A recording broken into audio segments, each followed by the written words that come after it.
नमस्कार, मैं सुवर्णा। न्याय टीवी में आप सभी दर्शकों का स्वागत है। कोर्ट राउंडअप की खबरें अब विस्तार से। सुप्रीम कोर्ट के जज जस्टिस सूर्यकांत ने कानून के छात्रों की एक सभा को संबोधित करते हुए कहा, वकील केवल पेशेवर नहीं है जिनका एकमात्र उद्देश्य अपने मुवक्किल का प्रतिनिधित्व करना है। इसके बजाय उनकी भूमिका सोशल इंजीनियरों की है। उन्होंने पूर्व राष्ट्रपति और शिक्षक डॉक्टर एपीजे अब्दुल कलाम के उस कथन का भी हवाला दिया, किताबें आपकी सच्ची साथी हैं, और कहा कि पुस्तकालय ही एकमात्र ऐसी जगह है जहां ज्ञान का खजाना है। सुप्रीम कोर्ट ने गुरुवार को जाकिया जाफरी की याचिका का विरोध करते हुए एसआईटी की ओर से पेश हुए वरिष्ठ अधिवक्ता मुकुल रोहतगी की दलीलें सुनना जारी रखा। जाकिया ने आरोप लगाया है कि एसआईटी ने 2002 के गुजरात दंगों में साजिश के आरोपों की जांच के बिना ही क्लोजर रिपोर्ट में गुजरात के उच्च अधिकारियों को दोषमुक्त कर दिया था। रोहतगी ने अपनी दलीलों को जारी रखते हुए 27 फरवरी 2002 को तत्कालीन मुख्यमंत्री कार्यालय में हुई बैठक का हवाला दिया था, जिसे कपिल सिब्बल ने स्पष्ट रूप से छोड़ दिया था जब उन्होंने अपनी दलीलें दी। भारतीय क्रिकेट टीम के कप्तान विराट कोहली और अभिनेता अनुष्का शर्मा की बेटी को कथित तौर पर बलात्कार की धमकी देने के मामले में मुंबई की एक अदालत ने हैदराबाद के 23 वर्षीय युवक को जमानत का आदेश देते हुए कहा कि युवक ने क्रिकेटर या उनके परिवार के खिलाफ सीधे तौर पर टिप्पणी नहीं की थी। मेट्रोपॉलिटन मैजिस्ट्रेट कोमल सिंह राजपूत ने कहा, अगर हम रिकॉर्ड को देखते हैं, पोस्ट की गई टिप्पणियों और इस्तेमाल की जाने वाली शब्दावली पर उनके स्वाभाविक पाठ्यक्रम में विचार करते हैं तो ऐसा प्रतीत होता है कि ये कुछ अन्य पोस्ट के संदर्भ में की गई है और इसे सीधे क्रिकेटर या उनके परिवार को संबोधित नहीं किया गया है। भले ही सोशल मीडिया अकाउंट आपस में जुड़े हुए हो, लेकिन ये उनके द्वारा पढ़ा या प्राप्त किया गया हो सकता है। बॉम्बे हाईकोर्ट ने गुरुवार को 3 साल 9 महीने की बच्ची के साथ बलात्कार और हत्या करने वाले एक दोषी को मौत की सजा की पुष्टि की। न्यायमूर्ति साधना एस जाधव और न्यायमूर्ति पृथ्वीराज के चौहान की खंडपीठ ने स्पेशल पोक्सो जज ठाणे द्वारा दी गई मौत की सजा की पुष्टि करते हुए कहा, गुलाब की एक कली खिलने से पहले कुचल दी गई। एक पतंग जब उड़ने वाली थी, इसे कुचल दिया गया। नवोदित फूल कुचल कर राख हो गया और पतंग आत्मा को उड़ा ले गई। एक 3 साल की बच्ची अपने छोटे कुत्ते के साथ खेल रही थी, तभी दोषी ने अपनी वासना की इच्छा से प्रेरित देख लिया। पूरा मामला, पीड़ित लड़की अपने कुत्ते के साथ खेलने के लिए घर से बाहर निकली और जब वो घर नहीं लौटी तो उसके पिता ने गुमशुदगी की रिपोर्ट दर्ज कराई। 3 दिन बाद वो मिट्टी के तालाब में पड़ी मिली। बच्ची के शव के पोस्टमार्टम से पता चला कि उसे मौत के घाट उतारने से पहले उसका बेरहमी से यौन शोषण किया गया था। मौत का कारण गंभीर जननांग चोटों के साथ सिर की चोट थी। महाराष्ट्र के मंत्री नवाब मलिक ने दावा किया है कि कुछ लोग अनिल देशमुख की तरह उन्हें भी फंसाने की कोशिश कर रहे हैं। उनका कहना है कि कुछ लोग उनके घर की रेकी कर रहे हैं। ऐसा कहते हुए उन्होंने कुछ तस्वीरें ट्वीट की। ये लोग इस गाड़ी में सवार पिछले कुछ दिनों से मेरे घर और स्कूल की रेकी कर रहे हैं। अगर कोई इन्हें पहचानता हो तो मुझे जानकारी दे। नवाब मलिक ने लिखा कि जो भी लोग इन तस्वीरों में हैं, उनसे मैं कहना चाहता हूं, तुम्हें मेरी कोई जानकारी चाहिए तो आकर मुझसे मिले, मैं सारी जानकारी दे दूंगा। बता दें कि इससे पहले लगातार नवाब मलिक एनसीपी के समीर वानखेड़े पर आरोप लगाते आ रहे हैं और गुरुवार को भी उन्होंने आरोप लगाते हुए कहा था कि वानखेड़े और उनके परिवार ने उनकी मां की मौत के बाद 2015 में मृत्यु प्रमाण पत्र बनवाए थे। एक प्रमाण पत्र में उनकी मां को हिंदू तो दूसरे में मुस्लिम बताया गया। मलिक ने सवाल किया कि एक ही परिवार की 2 पहचान कैसे हो सकती है। मुंबई के स्थानीय निकाय से सत्यापित दस्तावेजों के साथ वो ये दावा कर रहे हैं। हमें लगता है अनिल देशमुख के साथ जो खेल हुआ, उसी तरह का खेल कुछ लोग कर रहे हैं, जिसका पूरी जानकारी मुझे मिली है।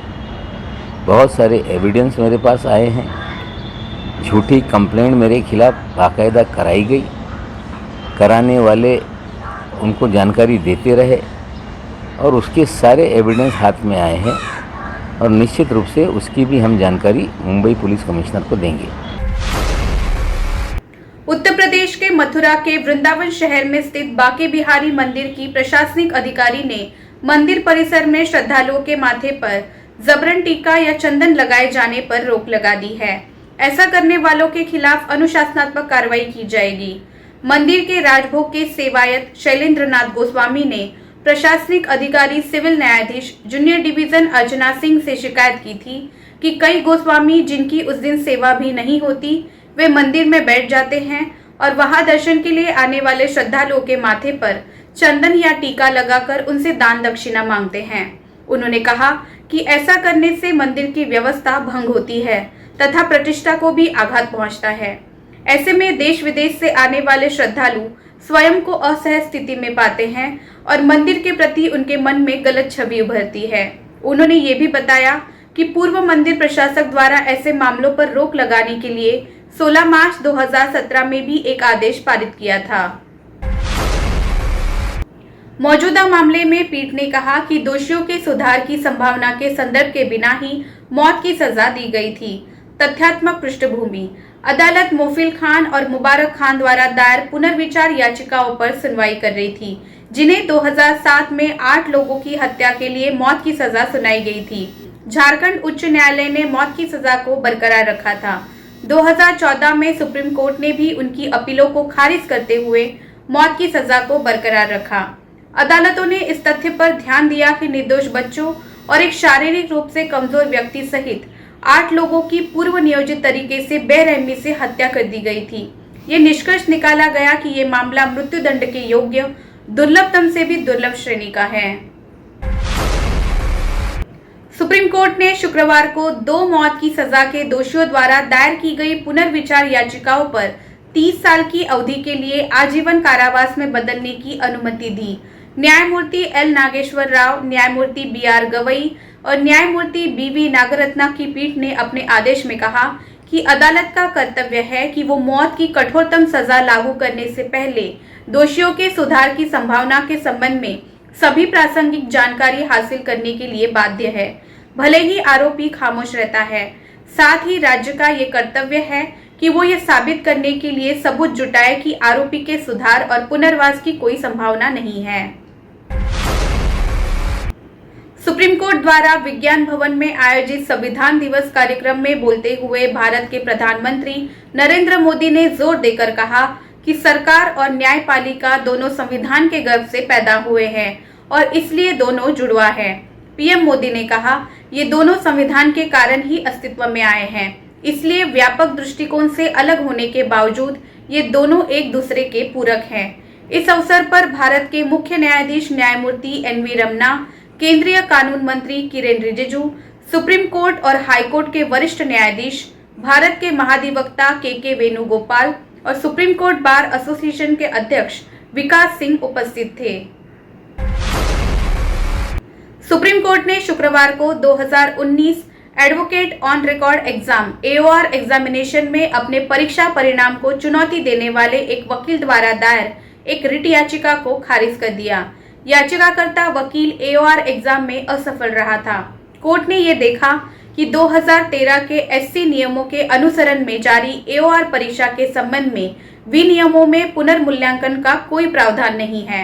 जस्टिस DY चंद्रचूड़ और AS बोपन्ना की बेंच ने कहा कि बेंच ये विशेषज्ञ कार्य शुरू नहीं कर सकती और परीक्षा 2019 को फिर से नहीं खोल सकती। भारत के मुख्य न्यायाधीश NV रमन्ना ने शुक्रवार को संविधान दिवस समारोह में कहा कि भारतीय संविधान की सबसे महत्वपूर्ण विशेषता शायद ये तथ्य है कि ये बहस के लिए एक रूपरेखा प्रदान करता है। सुप्रीम कोर्ट बार एसोसिएशन द्वारा आयोजित कार्यक्रम में मुख्य अतिथि के रूप में अपने भाषण में CJI रमन्ना ने कहा कि इस प्रकार की बहसों और चर्चा के माध्यम से राष्ट्र प्रगति करता है, विकसित होता है।